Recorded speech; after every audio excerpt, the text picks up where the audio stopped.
Hey, I'm Keely Raven, also known to my students as Teacher Keely. Have you ever wondered what are the best props to have on hand if you're going to teach with VIPKID?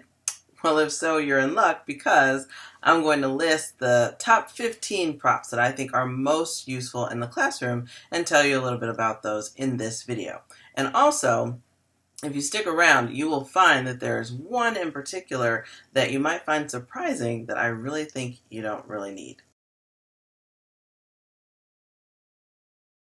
Number one, I think it's pretty cool if you have stars in your classroom. I think that because in VIPKID, the students' major reward system is stars. And so the idea is that if they do a nice job in class, then they get 5 stars by the end of class. And it's cool when you click the button and say, you get a star, you can also give them a visual that stays in your classroom. So I paste mine right up there. That's just tape on the back of some Dollar Tree stars. Secondly, I think puppets and stuffed animals are really good props to have around. Fortunately, I have a 6-year-old and I've stolen most of her stuffed animals and puppets. Not most, some. And she can have access. I mean, they're right here in my office, but they're really handy to have in a basket where I can reach them. So some of the most commonly used ones I would say are an elephant.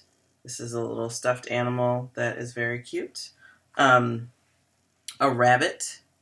We use elephants. They come up a lot, just talking about animals, mammals, body parts like a trunk. We travel to India in level 1, and we talk about riding things, and elephants are animals you can ride, so elephants come up a whole lot. This is one of the stuffed animals or puppets I would highly recommend. Rabbits come up. I just have a rabbit finger puppet, and we talk about rabbits being fast, and we talk about the sound, rabbit. So rabbits come up. I know we talk about Aesop's fables, and there's the tortoise and the hare, so you can also mention that another name for it is a hare. So a rabbit is a good one to have. We talk about farm animals, in which case a cow puppet could come in handy. We talk about domestic animals and dogs. That's a good puppet or stuffed animal to have. Or a cat, because who doesn't love a cat? And he looks kind of sad, but it's the only cat I have. Also, this one fell over, but lions. We talk about wild animals. We also go to Kenya, where we talk about elephants and lions as well in level 1. So there are many, many uses for puppets and stuffed animals. Oh, and I'd like to give a shout out to my daughter. I think when she was maybe 4, she made this cute little mouse. And I can use the mouse too, especially with the ow sound. There's also a pronunciation lesson that focuses on that sound. Also the sound. And if we talk about mice. So that's a cool one. Number 3, I think it's good to have some of the VIPKID characters, in particular Meg and Mike. For sure those two, because in level 1, Meg and Mike are on an adventure and the kids are with Meg and Mike, so they come up a lot and you want to show them and you can sort of role play with them and talk to them. And then as the kids move through the levels, when they have unit assessments, then they need to choose a character, Meg or Mike, and you can show them that you have them. Another character that occasionally comes up, Teacher Sarah. And honestly, when I got started, I think maybe I needed those for my mock class, or I just wanted to do something super quick, so I got them. I am not crafty. So I know I found a place to print them and cut them out. It was that simple. They're also flat, so they travel well. When I travel, those go with me. And I might take an essential puppet or two, like dog, cat, elephant, and the stars can travel as well. So let's see, we're on to number 4. Had to look at my list. In which case, I would say a tablet is really nice. And or a phone. And there are several reasons. One, a lot of the kids use a tablet for their class. So when you want to show them circle, you can show them what you mean with your finger on your tablet. Also, in level 1, they ask, are you using a tablet or a desktop? and they may not understand tablet and desktop, so you can say yes or no. And also with the older kids, the upper levels, if there's something that you want to show that you don't have, like a unibrow, I used in another video as an example, or the Grand Canyon, I don't have that. You can get a picture on your tablet. I also use it for, like, to use Facebook to find pictures, and you can do the same thing with your phone. You could find Facebook pictures, or you could get just pictures that you already have on your phone and show those to your students. So tablet and or phone, I think, are really good to have. There's also a unit on technology, and both of those items come up, and you can show them exhibits just like that. Number 5, I think a good one is a computer mouse or a drawing of a computer mouse. Being able to show them a mouse and saying circle with the mouse or click with the mouse, that's really helpful. And that comes in handy, especially with trial classes where they usually don't know a whole lot of English yet. So it helps to be able to show. And they kind of need to be able to do that action in the class. So it's really important to be able to get them to do it. So actually showing them the mouse if they're on a desktop is really helpful. And then showing them a tablet, if they're using a tablet, they can kind of get it. So let me see. My number 6 is a microphone. And you could buy a microphone. You could have a real one, a toy one, a paper one. You could have a blow-up one. But to have a microphone is cool because in many, many, many lessons, there is some sort of singing involved. In every level 1 and level 2 lesson, there is singing involved, I think. Yes, I've taught most of those lessons, so I'm pretty sure there's a song at the beginning, a song at the end, and sometimes a song or two in the middle. And so when you want to have a kid sing, like I try to make it a little exciting, and I say, let's sing! And some of them get really excited, and they get their microphone, and it's a way to bond with your kids. And then you can sing, and then have them, like, they can understand that this means now you sing. So a microphone is cool. This one is from an Elmo set. It came with a book. These colors, if you push them in certain order, they'll play songs. And if I knew the song, some of them we use in VIPKID. Maybe that'll be homework for me. But a microphone is a really good tool to have. Every level 1 class and every level 2 class I have this. And still, I'll ask my older kids, do you want to sing or read? Because some of them really don't want to sing, and you don't want to put them on the spot. I mean, that's no fun for anyone. So, number 7, flags. I have an American flag because I am an American. And we already have this flag, so it's my daughter's, naturally. But a flag is nice to have when you want to say, I am from America. Or because they use America, they don't use the United States really in the lessons. But you certainly could say, I am from the United States. You could show your flag, show a map. You can say, in America, we say soccer instead of football because they say football everywhere else.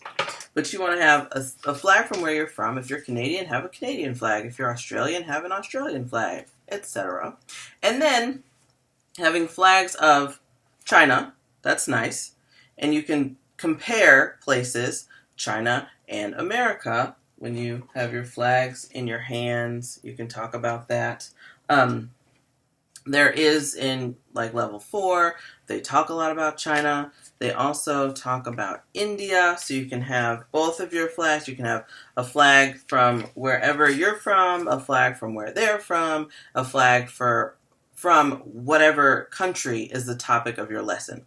Those come in very handy. And as you can see, I just printed some from the internet because I didn't have other flags hanging around. And I'm not one that likes to just go buy a bunch of stuff and bring it to my house. So if I have it, I'll use it. And if I don't, I want the smallest, flattest, takes up the least space version.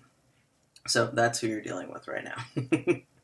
So I would say number 8 is shapes. And in particular, I already showed a ball. Because with a ball, you can talk about a sphere. which we do. Throw the ball, catch the ball. You can kick the ball. So you can talk about a lot with a ball.